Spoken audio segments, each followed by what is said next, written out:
हम लोग बड़ी ही प्यार से लोग गावेला तो दुल्हा खातिर कैसे बात चांद ले दुल्हा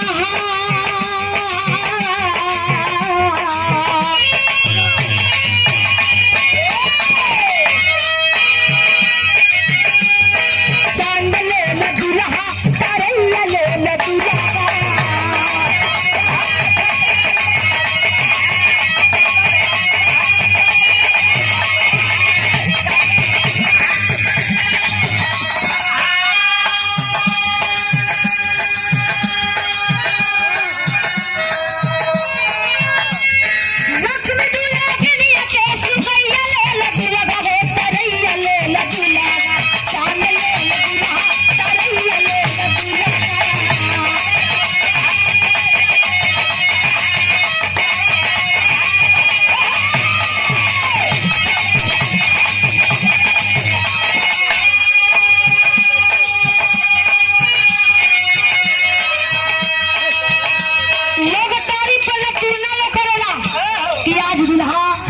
भगवान श्री रामचंद्र जी के जैसे लगत बनन लोग तारीफ करेला कैसे राम बने दुल्हा सिया दुल्हनिया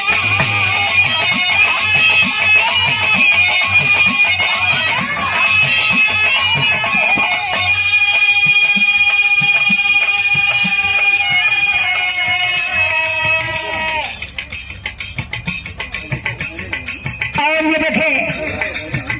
आज के इस्माइल के बादशाह दूल्हे राजा के भगिना भांजा बिट्टू यादव जी आपकी ओर से सम्मान मिला और देने वाले आप हमारे बड़े भैया हमारे गार्जियन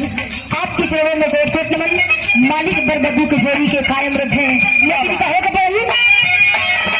राम बने दुल्हा सिया दुल्हनिया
एक दो लाइन शहरा में जे आई बा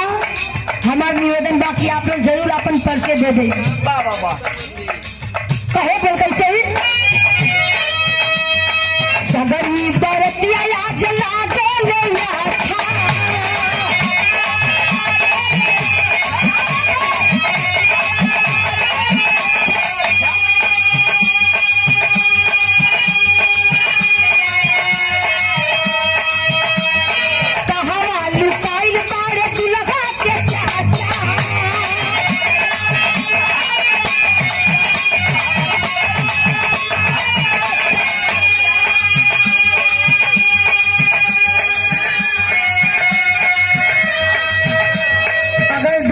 होंगे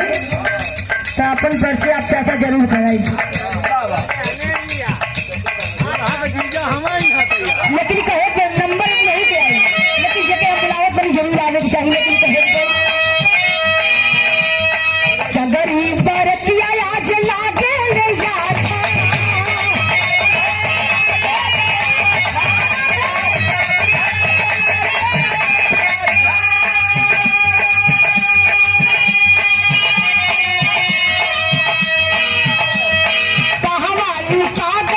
दुल्हा के चाचा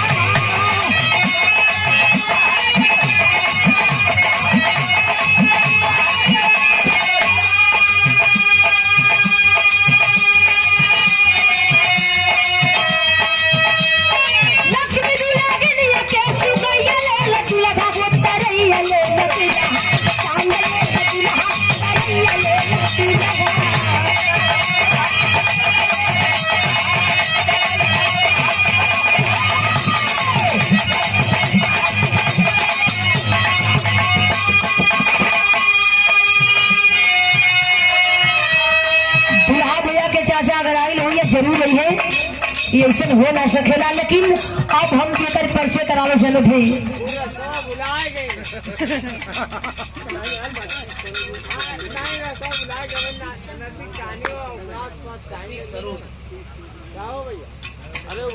और ये देखे ये 101 रुपए दे करके अभी अभी सम्मानित किया हमारे गार्जियन आदरणीय आप श्री सतीश सरोज जी मझगावा की धरती से आपके ओर से सम्मान मिला है। नमस्ते प्रणाम, आप ही लगन के नमस्ते प्रणाम बा। लेकिन दूसरा नंबर का है फल के बा महफिल जाना लग जैसे पानली धूपा।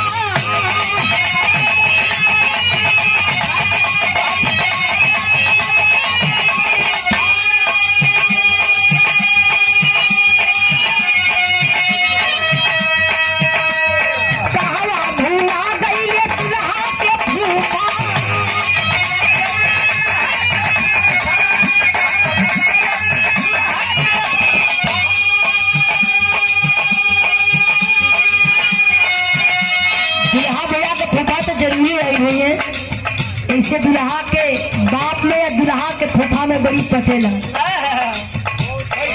बड़ी गहरा रिश्ता होगा। सार बनोई में बड़ी अनमोल रिश्ता होले। जब बाप अपने बेटा के बिये चले लन तो दुल्हा के फूफा तो जरूर जालन। अब दुल्हा के फूफा लोगों के ही और वो सम्मान मिलेगा बारात में। का गार्जियन भी बाप के जैसे गार्जियन भी मानल जाला।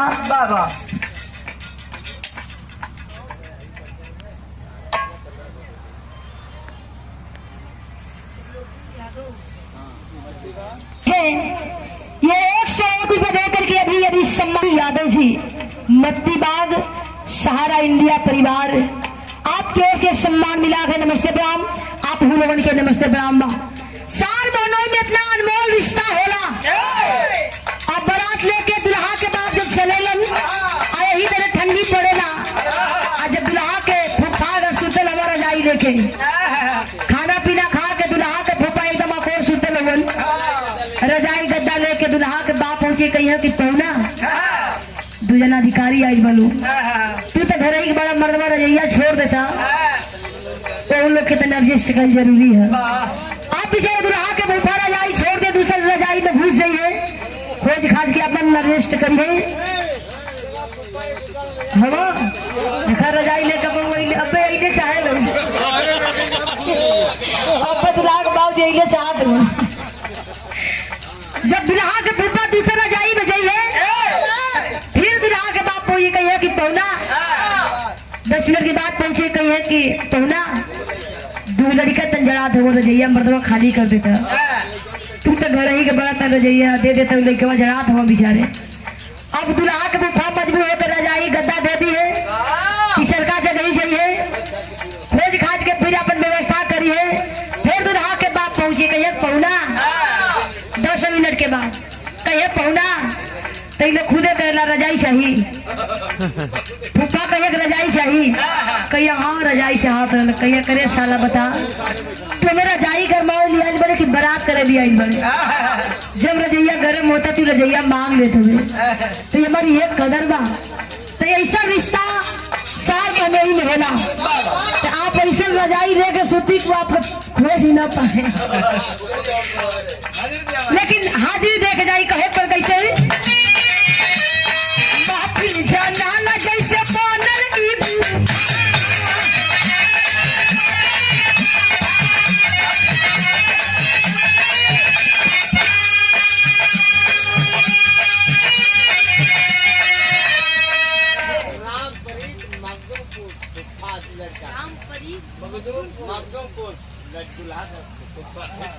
और ये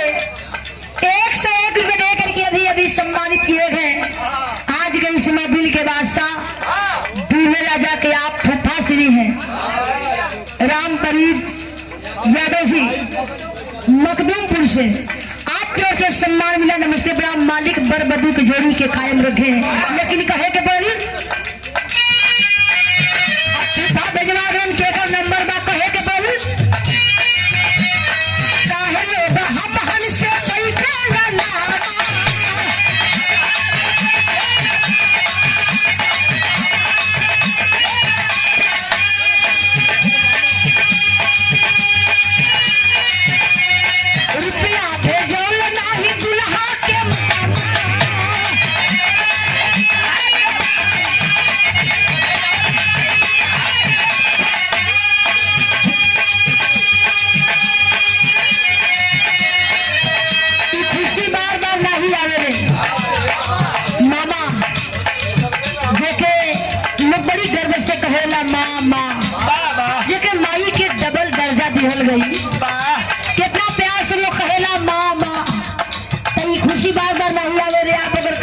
कोई दुल्हा भैया के मामा आप जरूर आई कहे के बोल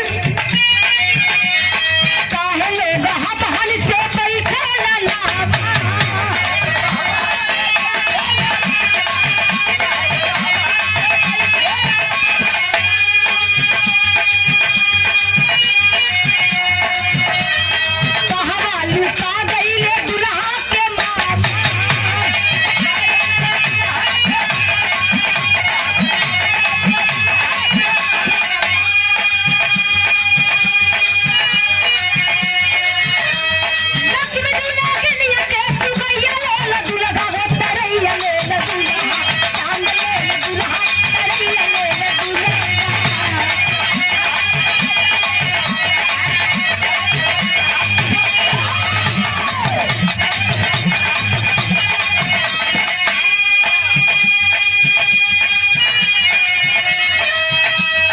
सूझ गई भी हुई है अभी रात भर के टाइम बा जरूर हुई है लेकिन अब के कर नंबर बा कहे के बोल माफी जनाला जैसे बादल की पीछा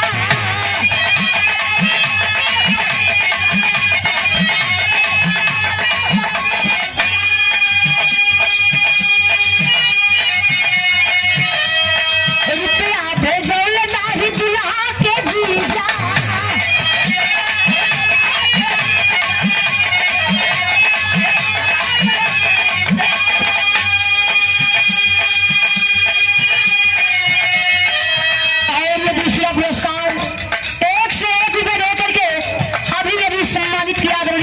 हमारे गार्जियन त्रिलोकी यादव जी मिट्टी बाग सहारा इंडिया परिवार आपकी ओर से सम्मान मिला है नमस्ते प्रणाम आप ही लोगों के नमस्ते प्रणाम बा कहे के बोल माफी जनाल जैसे कौन पकीजा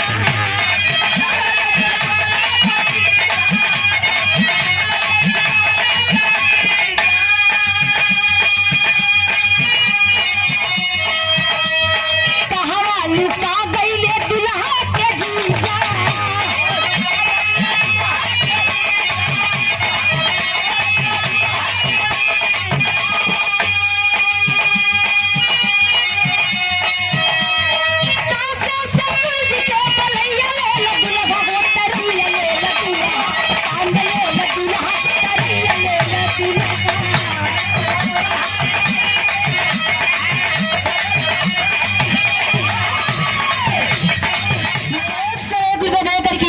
सम्मानित किए गए आज के इस समापन के बादशाह दूल्हे राजा के आप छोटे जीजा हैं सोनू यादव जी आपकी ओर से सम्मान मिला है नमस्ते प्रणाम तो ₹1 देकर के अभी सम्मानित किए गए आदरणीय आप श्री राम नारायण प्रजापति जी कोटवा से सहारा इंडिया परिवार आपकी ओर से सम्मान मिला गए नमस्ते प्रणाम आप लोगों के नमस्ते प्रणाम।